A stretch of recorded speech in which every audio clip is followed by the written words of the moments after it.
The age-old debate. Should you eat fruit after dinner, or will your stomach erupt into a fermentation factory and ruin your digestive peace forever? Depending on whom you ask, post-dinner fruit is either the key to radiant health or a one-way ticket to bloat city. Some swear that fruit, if eaten after a meal, just sits there and ferments like a forgotten kombucha experiment. Others believe it spikes your blood sugar, derails digestion, and invites all manner of gut chaos. But let's peel back the myths and pit them against what your digestive system actually does for a living. First off, no, fruit does not rot in your stomach while it waits for other food to digest. That would only happen if your body forgot how to be a body.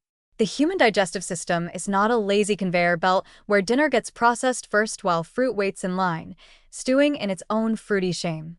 Your stomach mixes everything together: proteins, carbs, fats, fiber, and breaks it all down into one efficient, mildly acidic smoothie before passing it along to the small intestine. So, if you were picturing a slice of pineapple just sadly floating on top of your pasta, fermenting in purgatory, let's retire that horror story now. That said, fruit after dinner isn't entirely innocent either. The issue isn't fermentation, it's how your body handles sugar, fiber, and timing.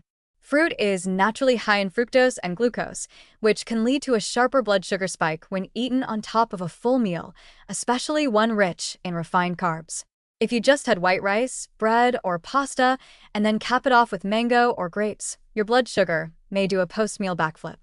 Not a problem for everyone, but for people managing insulin resistance, diabetes, or even just trying to avoid energy crashes, the timing of sweet fruits may be worth watching.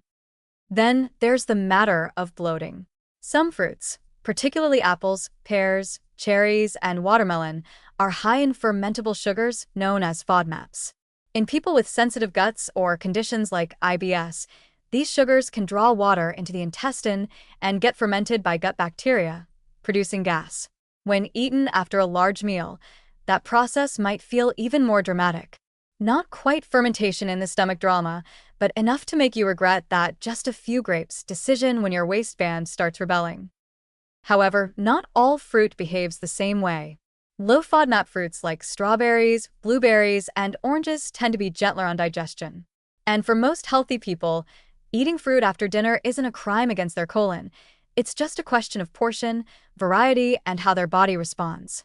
For some, a few slices of kiwi or papaya after a meal can actually aid digestion, thanks to enzymes like actinidin and papain, which help break down proteins.